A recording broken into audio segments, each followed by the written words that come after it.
ये कहानी captain Richard Philips की जिंदगी की सच्ची कहानी है कि कैसे उन्होंने समुद्री लुटेरों से अपने जहाज पर अपने लोगों की जान बचाई और जब वो उन्हें पकड़ कर ले गए तो किस तरह से उन्होंने इस पूरी सिचुएशन का सामना किया। Bollywood slow screen presenting Captain Philips.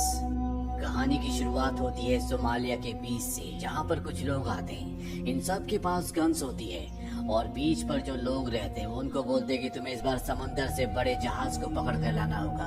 दरअसल ये सब के सब समुद्री लुटेरे हैं। बीच पर रहने वाले लोग भी इनके साथ जाना चाहते हैं क्योंकि यहाँ पर पैसों की बहुत कमी है। यहाँ से दो छोटी बोट्स और एक बड़ी बोट समंदर की तरफ निकल पड़ती है। इन बोट्स में जितने भी पायरेट्स हैं ये समंदर में सभी जहाजों की स्थिति देखते हैं जो सब के सब आसपास होते हैं, यानी कि इन पर हमला करना, इन्हें लूटना नामुमकिन है।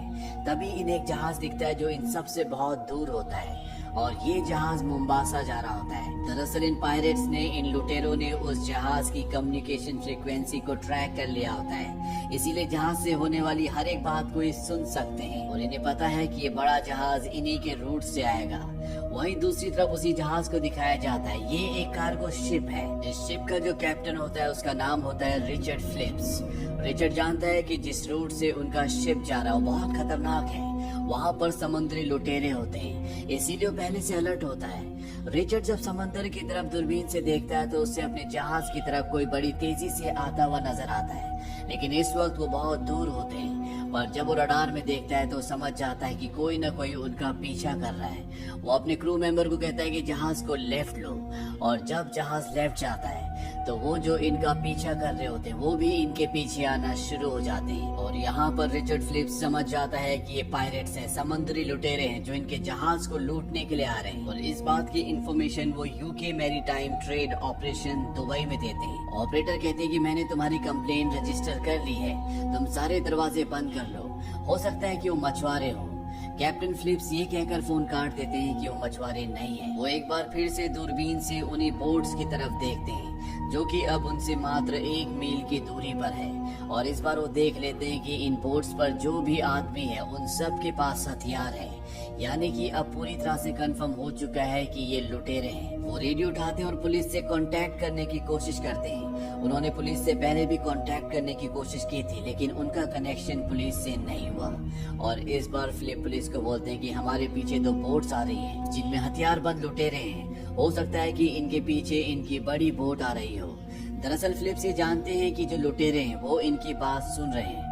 लुटेरे सारी बात सुन रहे होते हैं और अगले पल फिलिप्स आवाज बदल कर कहते हैं कि 5 मिनट में तुम तक आर्मी का हेलीकॉप्टर मदद के लिए पहुंच जाएगा।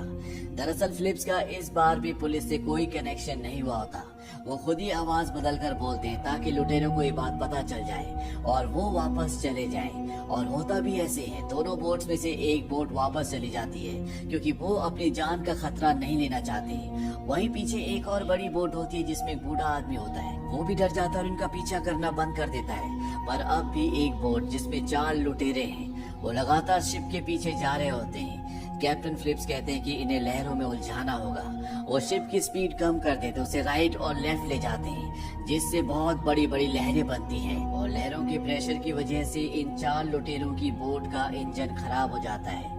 वहीं कैप्टन फिलिप्स का शिप अब इनसे दूर निकल चुका है। रात को यहाँ पर जितने भी क्रू मेंबर्स होते हैं वो सब के सब मिलते हैं। ये आपस में डिस्कस करते हैं कि अगर उन्होंने दोबारा से हमला किया तो हम क्या करेंगे।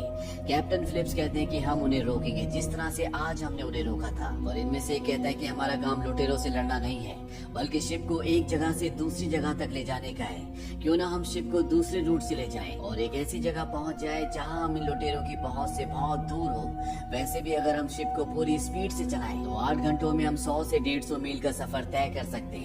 कैप्टन फिलिप्स सबको समझाते हैं कि अफ्रीका के जिस इलाके में हम इस वक्त हैं, यहाँ पर लुटेरों के 5 अलग अलग ग्रुप्स काम करते हैं। हर 300 मील पर हमें लुटेरों का सामना करना पड़ेगा, इसीलिए हमें अपनी सही डेस्टिनेशन यानी कि मोम्बासा की तरफ जाना चाहिए।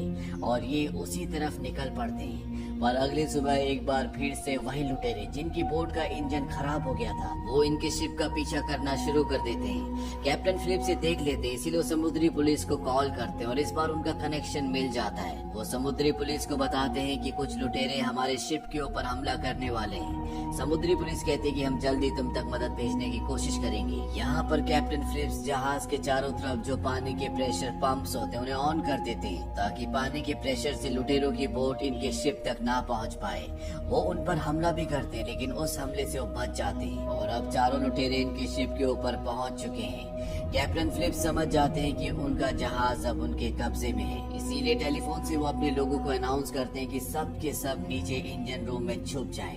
मैं नहीं चाहता कि कोई भी बंदी बने जब तक मैं बाहर निकलने से पहले एक पासवर्ड सफर टाइम ना बोलूं, कोई भी बाहर नहीं निकलेगा। और अब यहाँ पर वो चारों लुटेरे पहुंच जाते हैं जो कैप्टन फिलिप्स को और उनके 2 लोगों को बंदी बना लेते हैं। इनका जो सरदार होता है उसका नाम म्यूसा होता है। वो कैप्टन फिलिप्स को कहता है तुम्हें डरने की जरूरत नहीं है, हम यहाँ किसी को मारने नहीं बल्कि सौदा करने के लिए आए हैं। कैप्टन फिलिप्स इन सभी लुटेरों को बताते हैं कि इस पूरे शिप में सिर्फ खाने पीने का सामान और डॉक्यूमेंट्स हैं। हमारे पास मात्र $30,000 हैं। अगर तुम चाहो तो पैसा लेकर तुम यहाँ से जा सकते हो।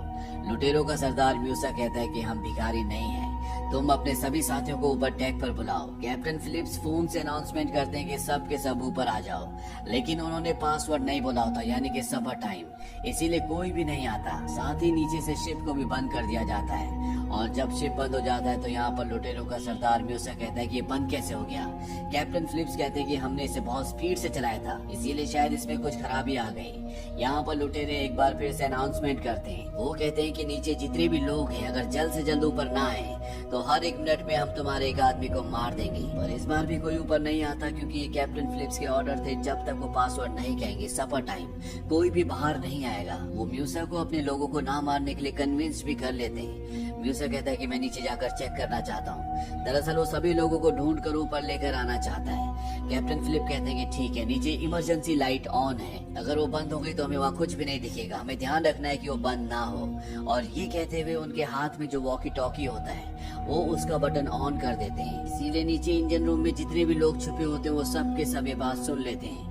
वो समझ जाते हैं कि उन्हें इमरजेंसी लाइट को बंद करना होगा, नहीं तो वो लोग यहाँ पर आकर इन्हें ढूंढ लेंगे। इनमें से एक आदमी जनरेटर बंद करने के लिए निकल जाता और दूसरा पानी लेने के लिए। वहीं दूसरी तरफ कैप्टन फिलिप्स, म्यूसा और एक और आदमी, ये तीनों के तीनों नीचे आना शुरू करते हैं। कैप्टन फिलिप्स जानबूझकर उसे उस जगह ले जा रहा होता है जहाँ पर वो नहीं है, पर म्यूसा वहीं पर लगे हुए एक मैप को देख लेता है, जिससे उसे पता चलता है कि इंजन रूम सबसे आगे है।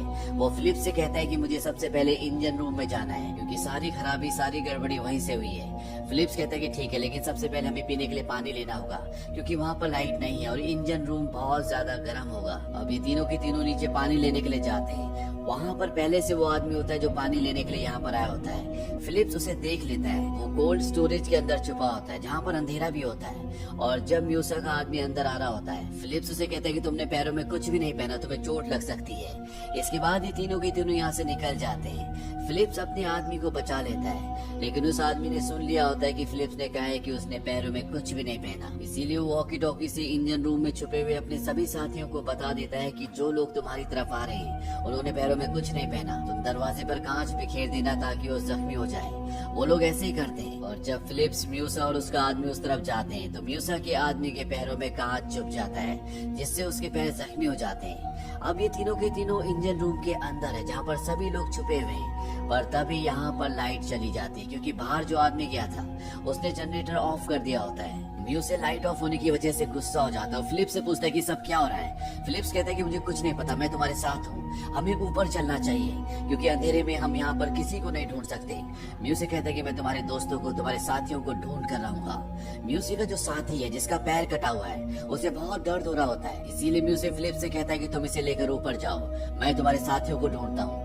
फिलिप्स और म्यूसे का साथी ऊपर चले जाते हैं और यहाँ इंजन रूम में म्यूसे फिलिप्स के साथियों को ढूंढना शुरू कर देता है, पर फिलिप्स के साथी उसे बंदी बना लेते हैं। वहीं दूसरी तरफ कैप्टन और म्यूसे का जो साथी होता है वो दोनों के दोनों ऊपर कंट्रोल रूम तक पहुंच चुके हैं। और तभी इंजन रूम से क्रू मेंबर रेडियो पर लुटेरों को एक संदेश भेजते हैं। वो कहते हैं कि तुम्हारा लीडर हमारे पास है, अगर तुम चाहते हो कि जिंदा रहे तो तुम्हें कैप्टन फिलिप्स को और बाकी के लोगों को छोड़ना होगा। कैप्टन फिलिप्स रेडियो पर म्यूसे से बात करते हैं। वो कहते हैं कि मुझे पता है कि तुम्हारी बोट तुम्हारे पास नहीं है, हम तुम्हें यहाँ से लाइफ बोट दे सकते हैं, साथ ही शिप में जो $30,000 है वो भी तुम लेकर जा सकते हो, बस इस खेल को यहीं पर खत्म कर दो। म्यूसे इस डील के लिए मान जाता है। इसके बाद कैप्टन फिलिप्स $30,000 निकालते हैं। साथ ही साथ वो यहाँ पर जो 3 लुटेरे हैं उनमें से एक को लाइफ बोट को ऑपरेट करना सिखाते हैं कि किस तरह से इसे समुद्र में उतारना है। म्यूसे के लोग कहते हैं कि म्यूसे को छोड़ दो। म्यूसे को छोड़ दिया जाता है। म्यूसे लाइफ बोट के अंदर आ जाता है और तभी वो अपने पीछे वाले साथी को इशारा करता है। इशारा मिलते ही वो आदमी गन के पीछे वाले हिस्से से फिलिप्स के ऊपर हमला करता है। ये लाइफ बोट का दरवाजा बंद कर देते हैं और लाइफ बोट को समंदर में उतार देते हैं। यानी कि इन 4 लुटेरों ने कैप्टन फिलिप्स को अगवा कर लिया और उन्हें अपने साथ ले जा रहे हैं। पर जो बड़ा शिप होता है वो भी लगातार उस छोटी सेफ्टी बोट के पीछे जा रहा होता है, क्योंकि क्रू मेंबर्स नहीं चाहते कि कैप्टन फिलिप्स उनकी आंखों से ओझल हो। वहीं ये बात अब यूएस नेवी को भी पता चल जाती है और बहुत जल्द वो अपने ड्रोन्स यहाँ पर भेज देते हैं जिनमें कैमरास लगे होते हैं। वो लगातार लाइफ बोट को देख रहे होते हैं। दरअसल ये लाइफ बोट अब सीधा सोमालिया जा रही है, जहाँ के सारे लुटेरे हैं। वहाँ जाकर ये उस कंपनी से जिस कंपनी के लिए कैप्टन फिलिप्स काम करते हैं उनसे पैसों की मांग करेंगे। साथ ही साथ में चारों लुटेरे आपस में लड़ना भी शुरू कर देते हैं, क्योंकि इनके पास जो इनका नशीला पदार्थ होता है वो भी लगातार खत्म हो रहा होता है। इसीलिए आपस में इनके बीच में टेंशन बढ़ना शुरू हो जाती है। अब इनसे यूएस नेवी के शिप के कंट्रोल रूम से कांटेक्ट किया जाता है, जो पास ही पहुंच चुका है, जिसे देखकर ये चारों लुटेरे पूरी तरह से घबरा जाते हैं। यूएस नेवी के कमांडर बोलते हैं कि देखो, हम तुम्हें यहाँ से जाने देंगे, बस तुम कैप्टन फिलिप्स को छोड़ दो। म्यूसे घबरा कर कहता है कि हम कोई आतंकवादी नहीं है, हम मामूली मछुआरे हैं। पर वो कैप्टन फिलिप्स को छोड़ना भी नहीं चाहता। वो कहता है कि हम कैप्टन फिलिप्स को तभी छोड़ेंगे जब तुम हमें $10 मिलियन दोगे। म्यूसे को बताया जाता है कि ये इतना आसान नहीं है, इसमें वक्त लगता है, लेकिन तब तक हम तुम्हें खाना और पानी देने आना चाहते हैं। म्यूसे इस बात के लिए मान जाता है क्योंकि उनके पास खाना और पानी दोनों की कमी होती है। कुछ ही देर बाद यूएस नेवी की 2 छोटी बोट्स इन तक पहुंच जाती है।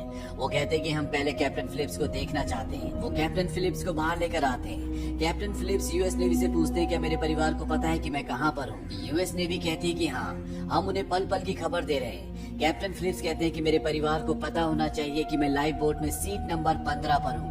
दरअसल ये एक तरह से यूएस नेवी को इंडिकेशन होता है कि वो लाइफ बोट के अंदर सीट नंबर 15 पर बैठे हुए हैं। वहीं म्यूसे का साथी जब देखता है कि म्यूसे लगातार नेवी वालों से बात कर रहा है, तो वो कैप्टन फिलिप्स के कान के पास गोली चलाता है और म्यूसे को अंदर आने के लिए बोलता है। वो कहता है कि तुम्हें उनसे ज्यादा बात करने की जरूरत नहीं है।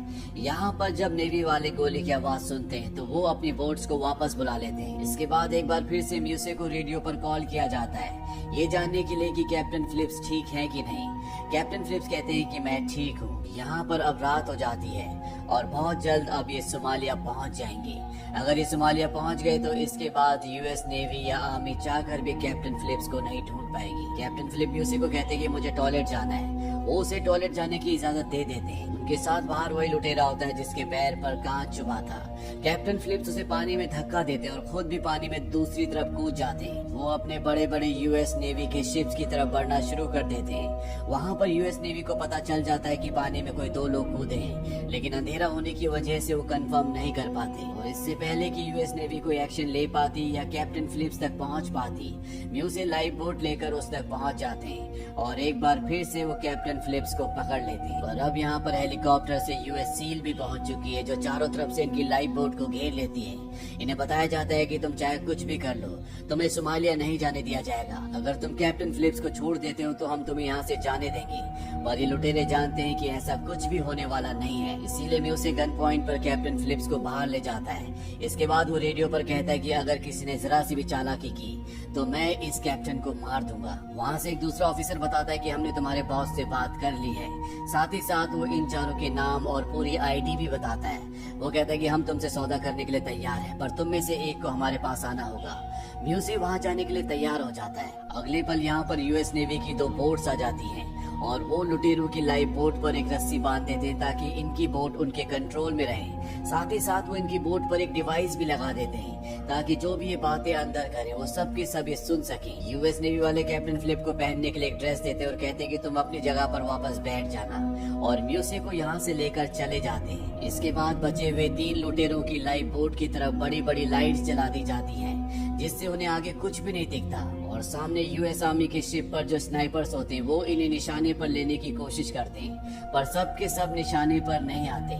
अब वो इनकी लाइफ बोट को अपनी तरफ खींच भी रहे होते हैं। लुटेरे इस बात को माइंड नहीं करते क्योंकि इनका एक आदमी उन्हीं के पास है, साथ ही साथ इनकी डील भी होने वाली है। वहीं कैप्टन फिलिप्स को लगता है कि अब वो नहीं बचेंगे क्योंकि यहाँ पर टेंशन बहुत ज्यादा बढ़ चुका होता है और वो अपने परिवार को लेटर लिखते हैं। तभी एक लुटेरा उन्हें देख लेता है, उनकी आपस में हाथापाई होना शुरू हो जाती है और जल्दी ये फिलिप्स को कंट्रोल कर लेते, उसके हाथ बांध देते, साथ ही आंखों में पट्टी भी बांध देते हैं।